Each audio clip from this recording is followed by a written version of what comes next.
Hey everyone, it's Mandy Gibbons here, and I'm here with Steve Gard. And Steve, met Steve probably 3 weeks ago, maybe. Yep. And via LinkedIn.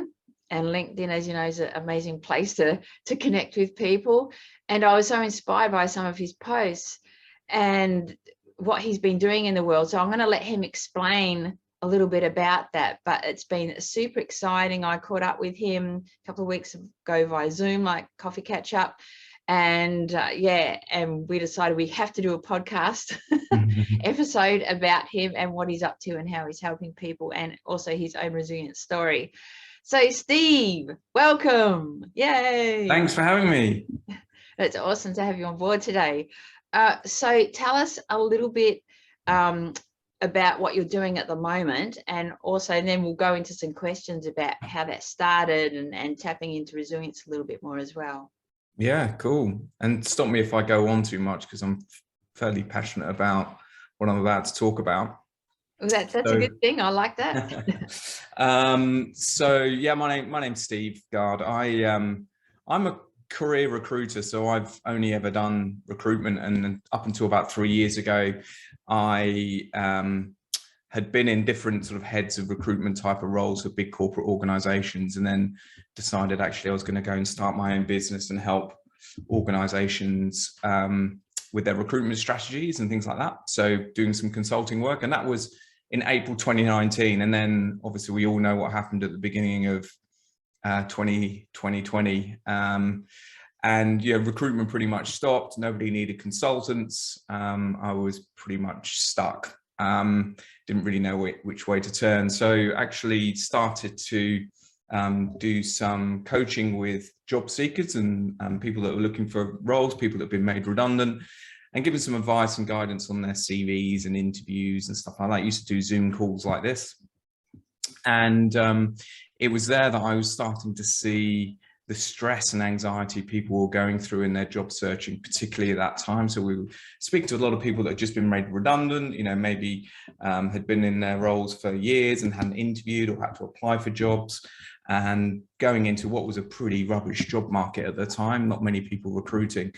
So they're really stressed, really anxious, bills still to pay, etc., etc. And what I was seeing was employers were really compounding the stress that these people were going through by not responding to job applications that they were making, or not getting back to them after interviews. So they were starting to feel ignored and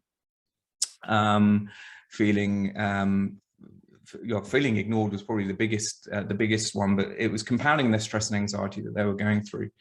So I decided it's time we did something about this. We know that, you know, ghosting and not getting back to candidates has been a problem for years, but my view was, is there really any employer that wants to be seen to be making it more stressful, adding more stress and anxiety onto people? So started an initiative called the Circle Back Initiative, which the idea was essentially is to get a group of employers together that say, look, you know, we'll commit to respond to every applicant throughout our recruitment process. And what we'll do is we'll give you a logo, we'll put it in your job ads. And the idea was to encourage other employers to do the same. So it was a mission for change, really. So I launched it in May 2020, so almost 2 years ago, or 2 years ago next week, actually. Yeah. And with my view of, look, if we've got 20 employers on board that make this commitment to candidates, that's great, and hopefully we can make some change. But we're still going 2 years in. We've got 140 companies now signed up in Australia and New Zealand. We've launched in the UK, we've launched in the US. So that's really what I've been up to. I've got other parts of my business that I run, but this has been my passion for the last 2 years, really making change for candidates and people going through the job seeking experience.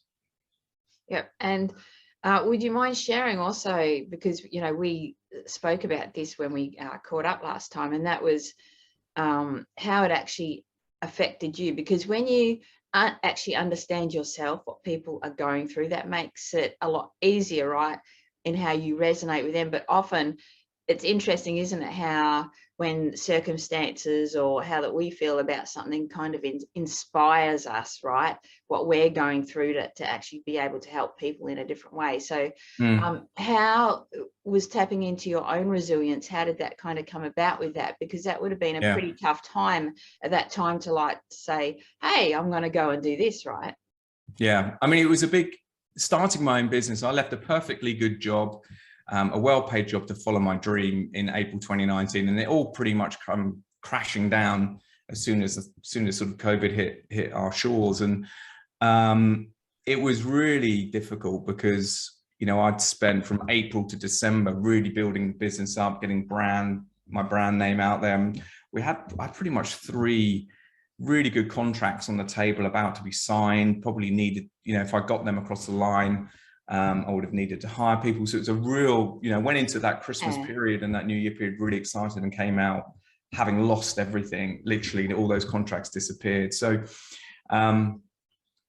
you know, I really had to dig deep and decide what I wanted to do. So I started to apply for jobs as well, and I was being ignored. And my view was, look, you know, if I feel stressed and anxious about not hearing back from candidates, and I sort of know what happens in talent acquisition and recruitment functions and how ATSs work and applications work, if I'm getting stressed about it, what about the people that don't get to see the behind the scenes stuff?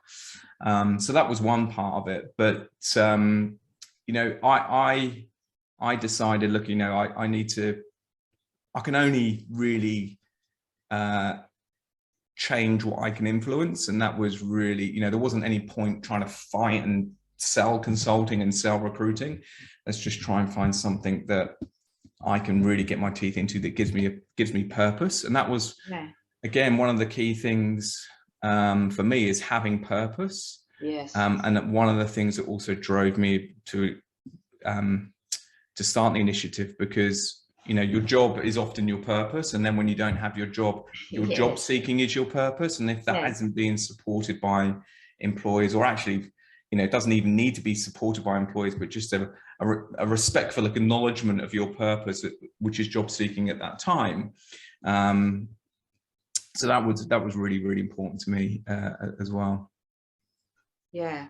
And the thing is that when you're in that situation, you know, as you're saying, like people, they don't understand, right? Like if the process, because obviously they're applying for a job, it means the world to them. It's going to change their life. That's how they're feeling about it, right? Especially if they're in a really challenging situation. And so it's scary for them. There is all that angst and stress behind that. And they just want to know. They just want to know what's going on, right? It's a fear of the unknown.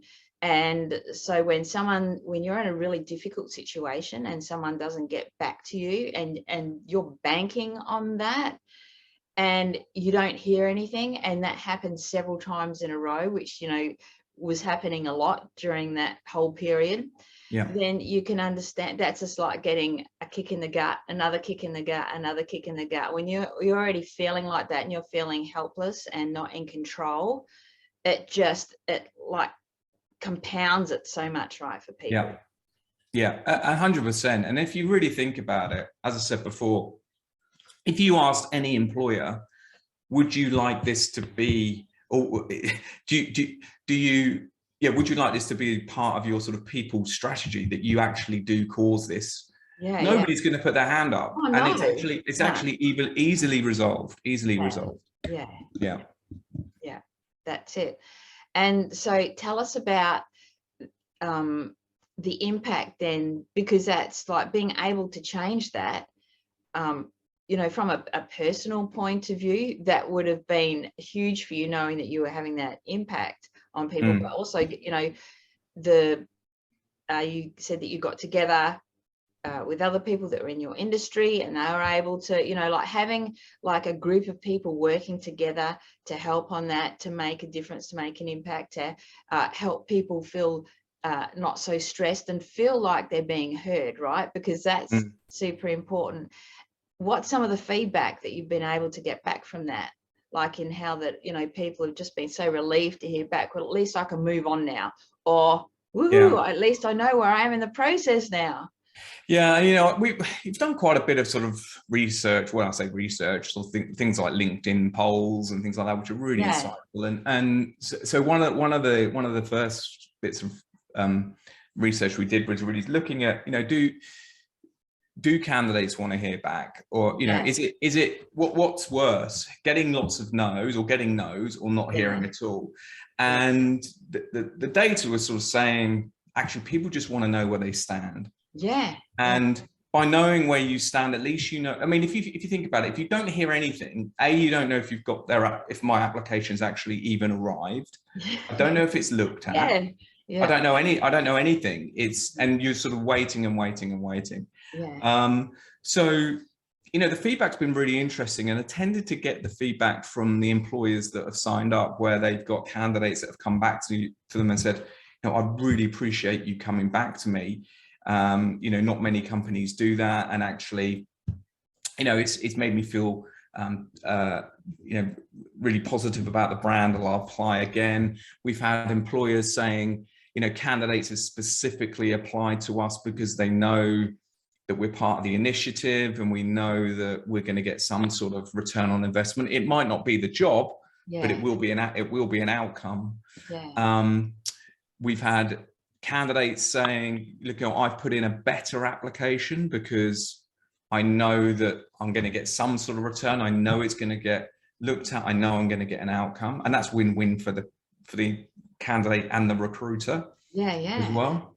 And it's good for the employers as well, because the employers are able to say, look, you know, this is our culture, this is our brand. It gives you an opportunity to say, look, you know, this is what it would be like working for us as an organization. We respect you as a person, not just as an employee or as a customer. So it's I mean, it really is win-win for everyone. And the beauty is, you know, we've got these 140 companies on board.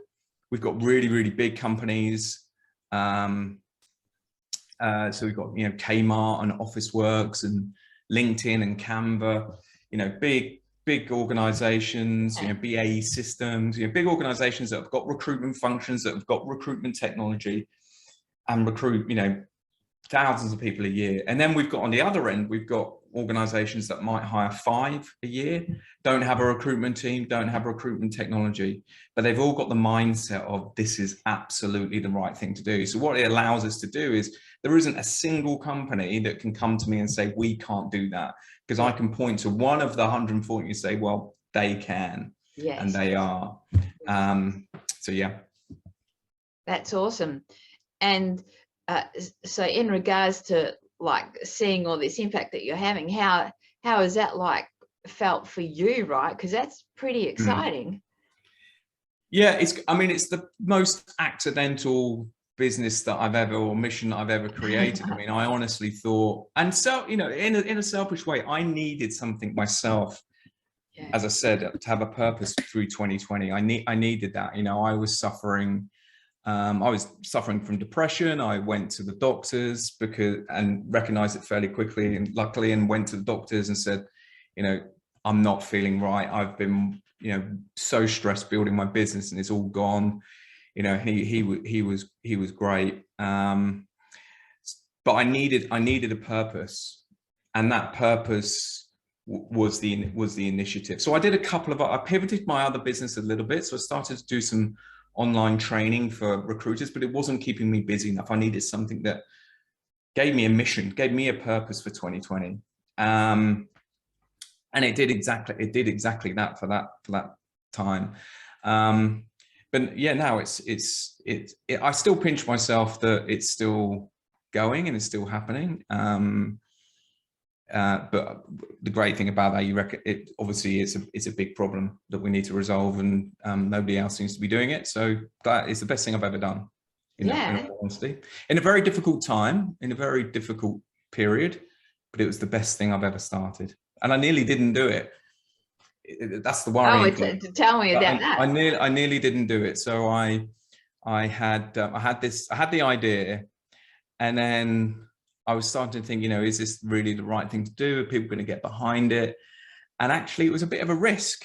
because although we're not calling out companies and bad practice, what we were doing is saying to colleagues of mine and people in my industry, this is what we should be doing. So I was sort of putting my neck on the line to some extent.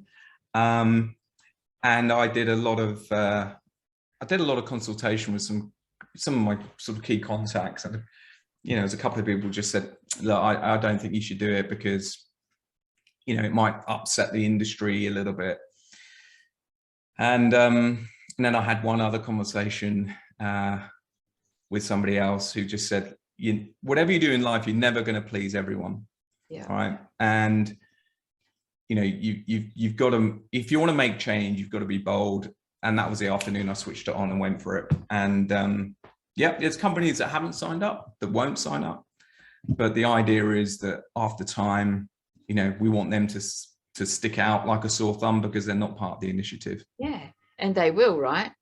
Hopefully, yeah. No, they will, because the thing is that when people feel like they've been mistreated, even though it's not necessarily an intention of the company, you know what I mean? They're just busy. They've got lots of stuff going on,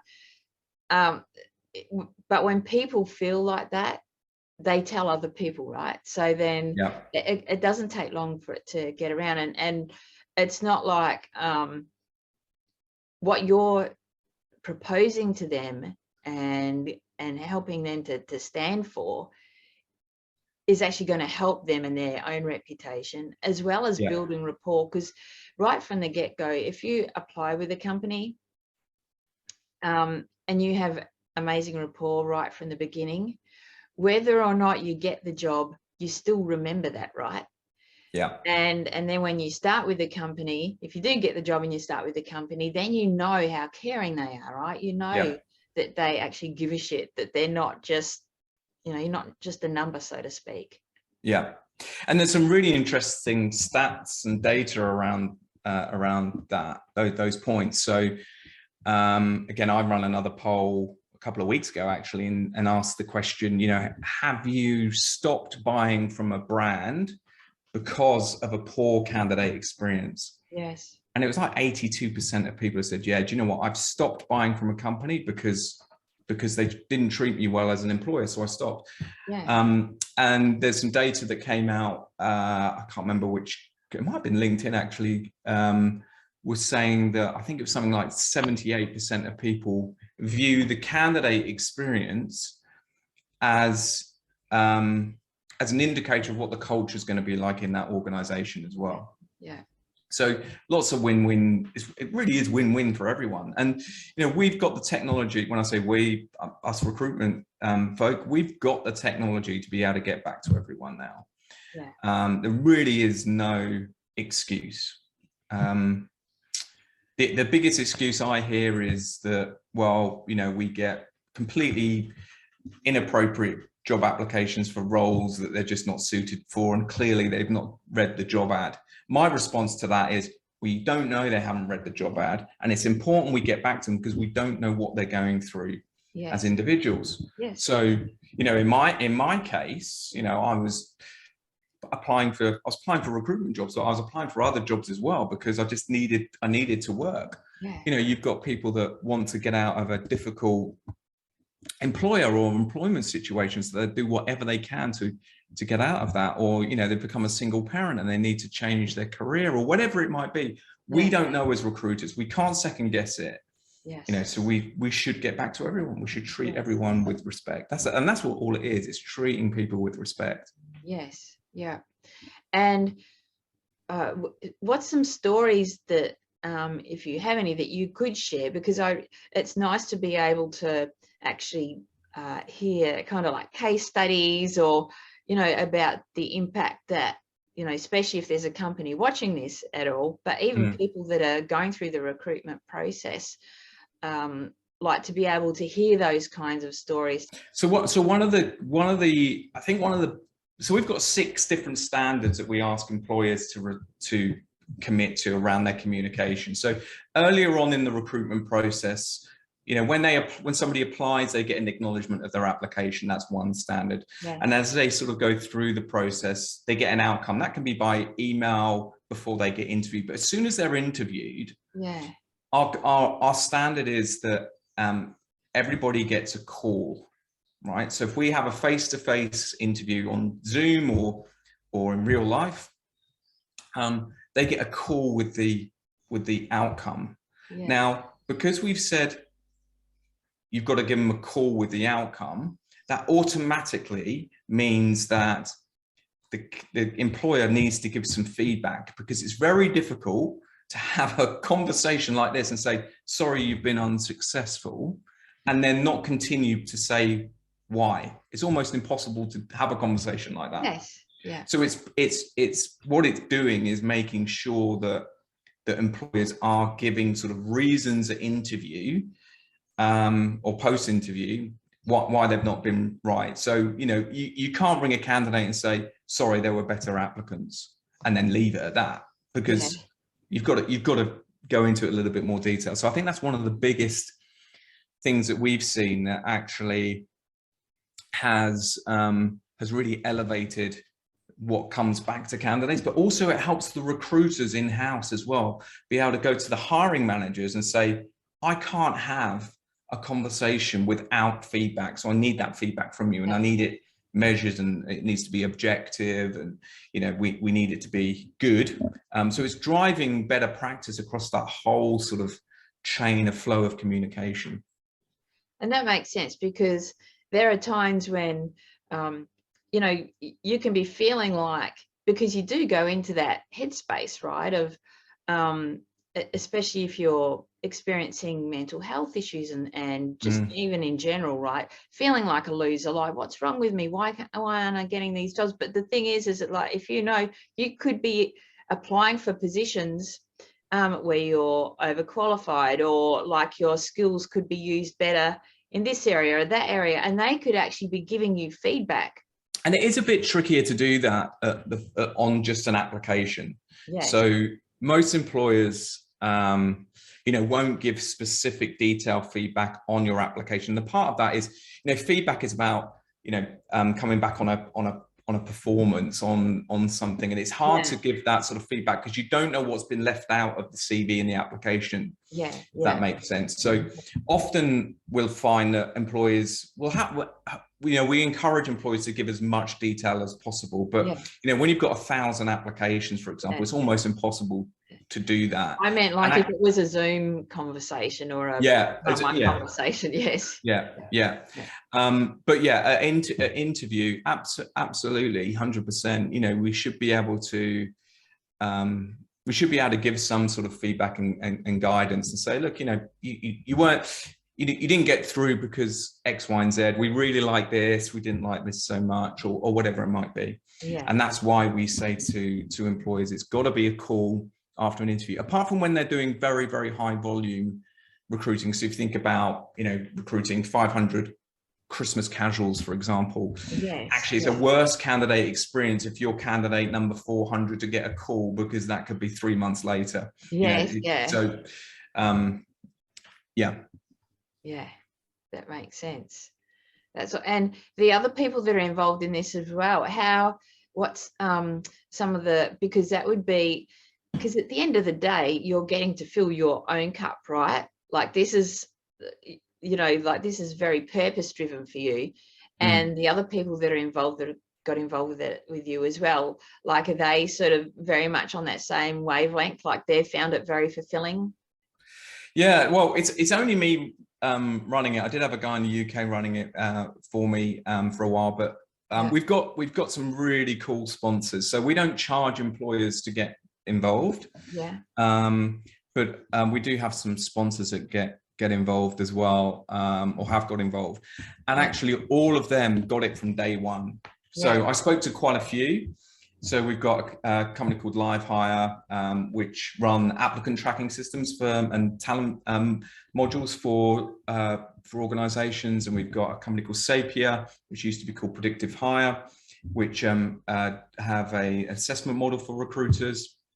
And then we've got a company called Talent Vine, which are a recruitment agency marketplace. But I went to lots of lots of sort of recruitment vendors to start with and say, look, this is what I'm thinking of doing. You know, I want to make it free for employers, but we've got to have some, need some sponsorship to keep it going. They got it immediately. Some didn't get it. They were like, well, hang on, that doesn't make sense. But these guys got it straight away, and it got to the heart of their ethics and their culture and their belief. Yeah. So yeah, it's been great. And, you know, even for the employees and the recruiters in the organizations, it's really sort of elevating their ability to influence internally as well what they do. So, you know, what's really interesting is that, especially in business to consumer type companies, is that the recruitment team are now able to go back to the marketing team, the sales team, or whoever it might be, and say, actually, you know, we know that we've got customers coming through as candidates, and this is how we're treating them to make sure that they come back as customers. So, yes, you know, we've got that loop of, I'm a brand fan, I'm a customer, I'm an applicant, I'm an unsuccessful applicant. How do we then make sure you go back around to being a customer? Yes, as well? That's so, huge. Yeah. That's really huge. Yeah, I mean, the more you discuss it and think about it, the more you just think, right, this is really obvious, right? Yeah. It's basic stuff, it's basic respect. Yeah. But it's just win-win for everyone. Everybody wins in this. Yeah. That makes sense, because I know when I've applied for jobs in the past and so forth, it's been with companies that I've loved and that I've purchased stuff off. Well, I did a again, I post a lot on LinkedIn. I went into a retail store. One day I was working in a mall. I just needed a bit of a different place to work for the day, and I was having a coffee, and then went, oh, I'm going to just go into that store there, and had an amazing customer experience. It was really good. You know, greeted me at the door, took me through, you know, really good service. And I thought, wow, what a great place to work. I'm going to go and apply there and see what the candidate experience was like. And the application experience and the candidate experience was shocking. And it just the difference. So I walked in as a loving brand lover, loved this place, walked out 5 minutes later, I had a really, really bad experience. Yes. Like awful application, didn't get a, you know, just chalk and cheese. And so that ability for connecting, I mean, my personal view is organizations should have one people strategy, which covers how we're going to respect our employees and treat them, our suppliers, our candidates, and anybody that comes in touch with our brand. Not many organizations I know actually have that. But that's where I think organizations need to go, is that brand. How do we treat people, full stop? I was going to say, I mean, that's what I call the fragility of company values and employer branding. So you get all of this. So this is a typical one, right? And this is one of the things that drove me to do the initiative. Was you'd see on job ads, you know, this is us, this is the job. Yeah. And then, you know, we're a respectful, people-based organization. And then two lines underneath, it would say, only shortlisted applicants will be responded to. Well, you're not respectful, and you're not people-centric or orientated, because you're telling me you're not going to get back to me unless I'm right for the role. You're not even going to respect my application. Yes. And that's the fragility of values of an organization. There's two types of companies that do employer branding. One that promise it, and one that promise it and then deliver it. Yes.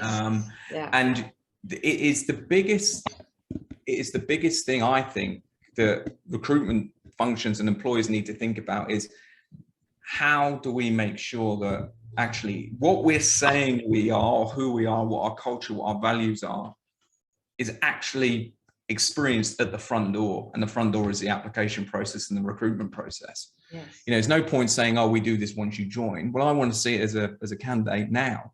Yeah. And if you're not treating me with respect, and you say you're a respectful company, or you say you're an innovative organization, but you can't get back to me, well, you can get back to me because I know you've got innovative technology. Then you know, it's just so brand impacting. Yes. But it's great. I mean, lots of organizations are getting it and starting to change. Yeah, that's it. And what have they said about, like, have they said that there's like a different sort of energy and feel now throughout that process? Like you can feel it within the company? For candidates or for the employers? Well, both, because Recruiters. if you've got that, like if you're actually got that caring feeling about getting back to people, because when you're getting back to people, it sort of adds that personal touch, but you have that connection with someone just that little bit more, right? Yeah. And so that affects you in here.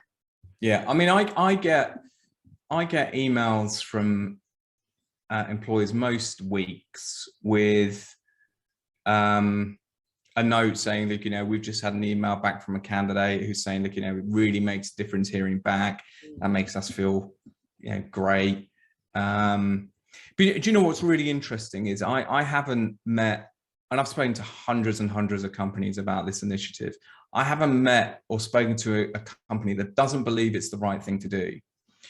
It's just simply down to often the processes they're running and the technology that they're running and the capacity to do it. Yeah. So one thing that personally really gets me is when companies go, no, we can't do that right now. And then they come back 6 months later and say, we've changed our whole process so that we can. We've actually redesigned our process or our technology to make sure that we can meet the standards of the initiative. That's the one where I go, this is making change, because lots of the companies that have joined up say, look, we're already doing this, and that's great.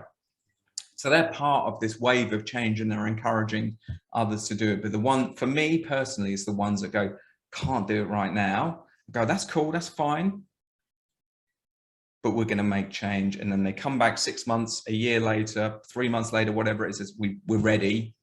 That's the bit I love. Yeah, yeah. And so what are some of your own personal experiences, especially when it comes to resilience, you know, along your journey, whether that be in regards to this or in life in general, that has really impacted you, that have helped you, you know, especially going through that difficult time, to be able to create something so impactful? Obviously, you've had some life lessons along the way, right? Yeah, so I mean, me going through this sort of process, there's been quite a few learnings for me. I think the first one was just thinking back to right at the beginning when COVID hit and all my work sort of disappeared, was just the importance of, and it's that old adage of focusing on what you can influence and not worrying about what you can't. So I knew fairly quickly there wasn't any point me really trying to push selling my consulting services or my recruitment services, because you know that was not going to be, that's going to be futile, right, at that point in time. So you know, what can I influence? And my influence was really down to, okay, what can I create, what can I do myself? So I think that sort of helped me sort of settle and calm a little bit more, because I was in a state of panic, you know, of going, oh my god, I've lost everything. You know, when I say lost everything, I lost all my work and lost my, you know, contracts that were on the table. I've got to start again, but I can't start again because nobody wants what I want, what I'm selling. But the ability to just sit back and go, well, park that for now and get that clear in your mind and be at peace with it to some extent, helped me then sort of move on, if that makes sense. How were you able to bring peace to yourself? Well, I think it was just making that decision of, there's nothing I can do about what's happened, right? This is out of my control, right? I can't change COVID, you know, I can't change the landscape around consulting work and people needing recruitment advice. That's not what people need right now. So there's no point me trying to, you know, keep on doing it and just stressing myself out because I keep on getting no. You know, it's just pointless. So I got it in my head quite clear. Let's just park that. It might come back one day, but let's just park it for now because it's not going to work. Yes. And that gave me the peace, and it gave me the clarity to be able to go, right, okay, now I'm not sitting there all day trying to make something work, which I know isn't going to work, and focus on something that is going to work. So it sort of cleared my desk a little bit and gave me the peace of mind to say, well, you know, focus on something that focus your time and energy on something else rather than, because I didn't want to get more stressed. No. So there was That's that. the thing, right? It will send you into manic. Yeah. Like full on if you're not able to accept the situation. And I think people get a little bit afraid of accepting a situation. They don't always see it as a pathway to clarity. They see it more as like, I accept that I'm, you know, that this shitty situation is going to get worse, or, you know, whatever, rather than seeing it as a way that they can actually calm themselves and go, okay, this is just the way it is at the moment. Yeah. Let's find some new solutions and open the doors, you know, to myself to some new options, or see what else, get resourceful, right? Because you can't tap into any kind of creativity when you're in manic. Yeah. I think the other big one for me in that process was recognizing that I needed some help at the time. Yeah. Going to my doctor. I you know, I've always been a bit of an anxious person. I've always suffered from anxiety and things like that. But I felt very different when I was at the early stages of that process, and going to the doctor was probably the best thing I've done. And actually, it's made me realize I should have actually gone years ago, because a lot of the anxiety and stuff I've been used to go through, I'm not going through anymore. So that's fantastic. And he was just brilliant. So, you know, us guys are often not good about going to do that sort of stuff. It was probably the number one thing that I did that really made the difference, because again, it just helped me focus a little bit more. You know, just talking about it with the doctor was just an eye opener, and just made me feel a ton better. So that seeking that help was probably, you know, one of the most important things I did. That's it. And isn't it funny how when you also become used to having a lot of anxiety, that becomes your normal, right? Yeah. And just feeling like that's just the way I am. So I've just got to like. Do you know? I mean, we haven't talked about this before. We didn't talk about it a lot when we had our coffee, but that is exactly how I've been thinking. So, you know, I'm 2 years into. This is 2 years after going to the doctor. If I think back to how I was pre that, I'm completely different. You know, I used to get very anxious and worry a lot.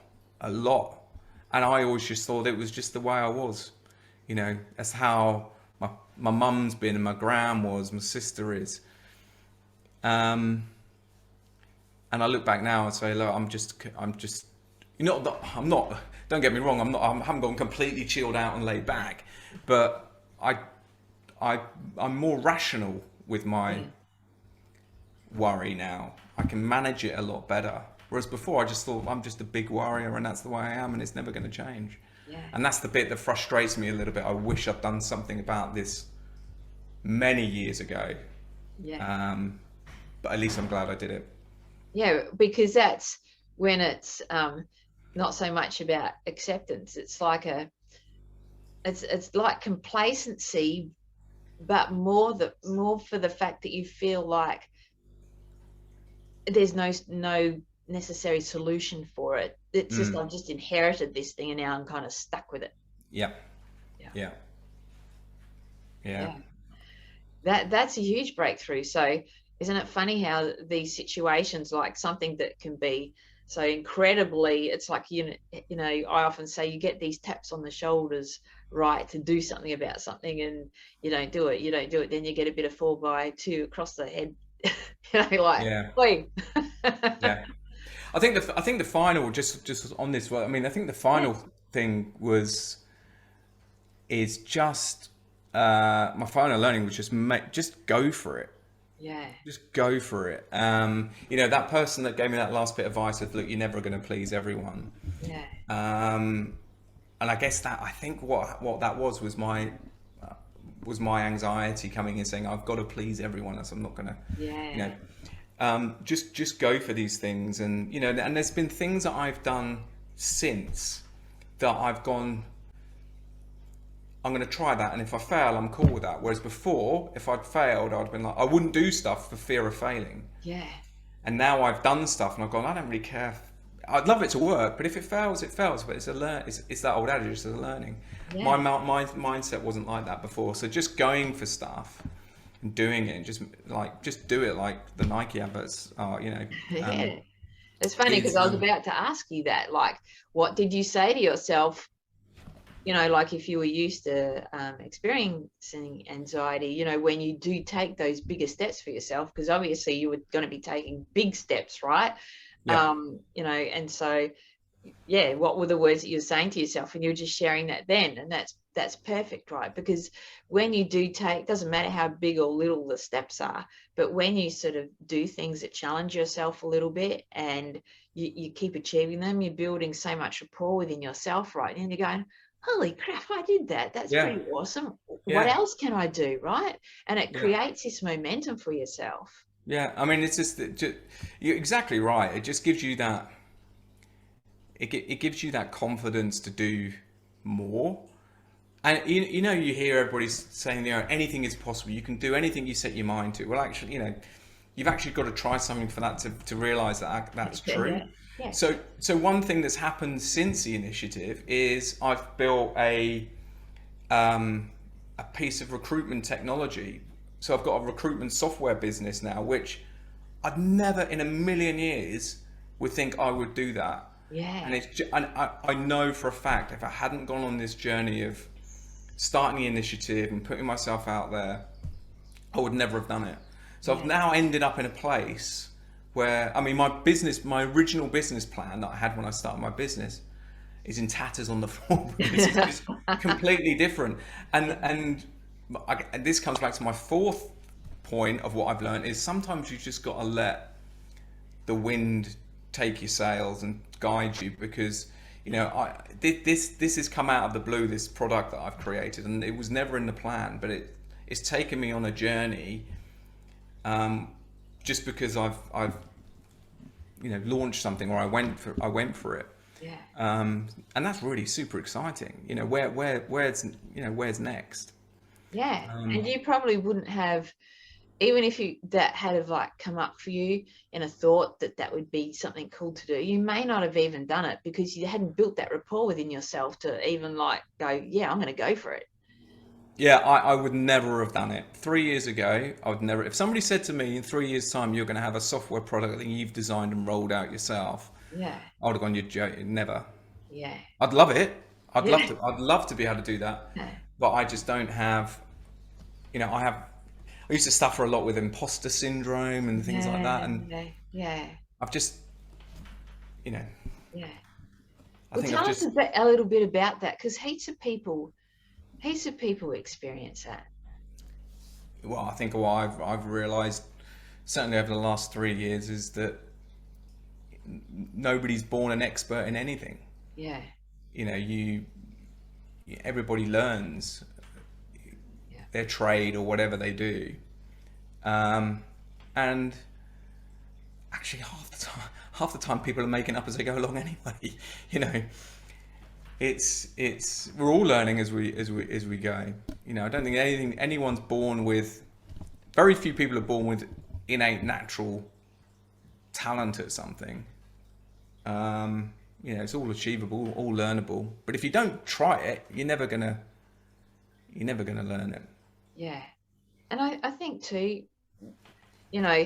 we all tend to put so much pressure on ourselves, right? Because even though it's like, you can hear, us talking about whether it's self-acceptance and whatever.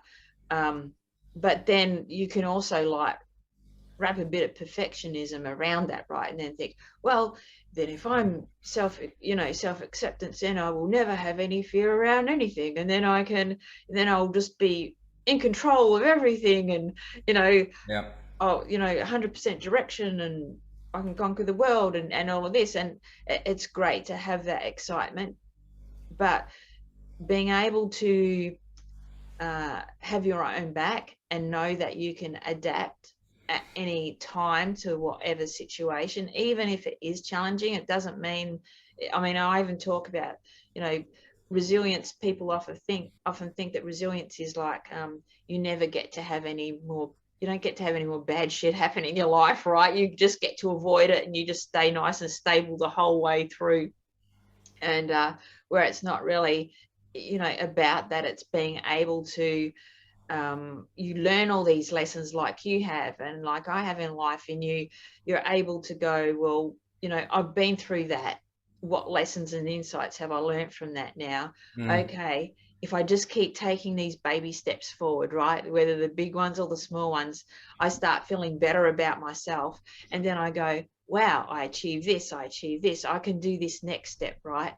And also to be able to celebrate that for yourself, right? And know that, and be comfortable, because you have to be able to start being accepting, but becoming a little bit more comfortable with being uncomfortable, with challenges, and seeing them as opportunities and new possibilities.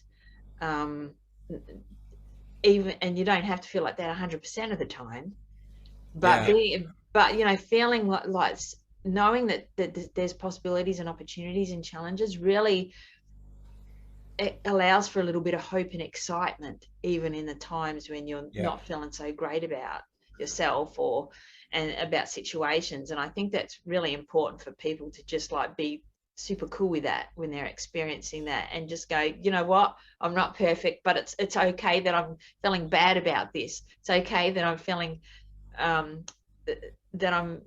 a bit overwhelmed at the moment, because we can beat ourselves up, right, for feeling like that. And so knowing that we can create hope within ourselves with all these little thoughts of opportunities and possibilities, then it just keeps us going, right? Yeah, and your point about not everything has to be perfect, right? I think one of the blockers, if I think about blockers to change, often it's, for me, it was around, I've got to do it perfectly, and it's got to look great from day one. Yeah. And I changed that because I knew that, and if I look back, that's why I haven't done certain things in my life before, because I've blocked myself from doing it. There's a really great book called, I've forgotten the name of the author, but I've got it upstairs, it's called The Mountain Is You. Yes. Really, really great book. And it's all about, it's the blocker of change is you. And you don't have to take big steps. The other great book is Atomic Habits, where they talk about 1% incremental changes. Just small little things every day. Those small steps will push you towards your goals. And if you've written your goals down, you know where you want to go. Yeah. So it doesn't have to be perfect. The product that I've launched, this platform I've launched, is by a million miles away from being perfect. It's our, what for those in the tech industry, it's a minimum viable product. So it's an early release. Yeah. I know it's not perfect, but it hasn't stopped me from selling it at the price that I want to sell it at. So yeah, I would have never have done it because I would have wanted it to be perfect. Yes. From day one, and it doesn't have to be. Yeah, that's it. And I think too, we can hold ourselves back, right, from giving a lot of value to others by doing that, because we feel like we're not good enough, or we feel like what we're offering isn't as good as it should be. But the thing is that others do end up missing out because of that when we hold ourselves back like that, right? Yeah. I mean, most of the stuff that I do, you know, like even with the podcast show, there's all kinds of stuff that I do. There are hiccups in it. And probably years ago, there was things that I wouldn't have done. There was lots of cool things that I did do, but there was also a lot of things that I just was too afraid to do because I just didn't want to make a fool of myself, right? Yeah. And so now it's like, after going through, you know, brain and nervous system trauma, I'm just like, I've made a fool of myself just every single day, tripping over and bumping into things and all kinds of things, trying to walk again. You know what I mean? It's just like, after stuff like that, you just don't care as much anymore. It's like, well, well, I think the fear of failing is probably one of the. I mean, I'm not a psychologist, but probably one of the biggest reasons for not doing something, right, or trying something. I mean, if you think about people like Ed Sheeran and Coldplay who've got all these hits, they'll have probably 5 or 6 times the number of songs that are rubbish, that have just haven't made it, that have failed to get the albums that they've got. You know, they've probably got more failures than successes, really. But they're only failures in their eyes. Anybody else's. That's it. And the cool thing is that the things that don't turn out as wonderful can, as you're saying, in other people's eyes, can be still wonderful, right? And even if they're not that wonderful to us, then we just get to gain insights from them. Okay, well, you know, do we want to pivot at this point? Do we want to make it better? What do we want to do? Yeah. But I think it's important too that we and we use those steps in creating the lives that we really want to be able to experience, right? Because we do base our lives a lot around what other people's perceptions should be of them. And so this is why I love doing this podcast and having someone like you on, who's like being able to utilize a really challenging situation and just bring something so impactful and exciting to so many people. Thank you so much, Steve, for coming on today. It's been awesome. And like, is there a specific way that you would prefer people to reach out to you? Like, I will include like your LinkedIn details and so forth. But yeah, is there, do you want them to reach out to you on LinkedIn, go directly to your website? What's the best way? LinkedIn's probably the best way. I'm always on LinkedIn all the time. So yeah, reach out to me on LinkedIn if you're on there. But you can send a message. You can send a message through the Circle Back Initiative. Put my teeth in. Circle Back Initiative website, which is circlebackinitiative.com, and have a look at all of the employers that are on there. Yes. Yeah, that's awesome. Fantastic. All right. Well, thank you so much. It's been fantastic catching up to you. We have had some techie issues today, but we got here and we've rocked it. And I'm super, super stoked because I really wanted my audience, and I wanted to showcase Steve because we hear so many stories, right, about the challenges that people have had in the last few years, and being able to see his own resilience and the impact that he's brought to others has just been incredible. So yeah, thank you so much for coming on board today. It's been great having you on. Thanks for having me, Mandy. Awesome. Okay, everyone, thank you so much for joining us today. Take care, and I'll see you later.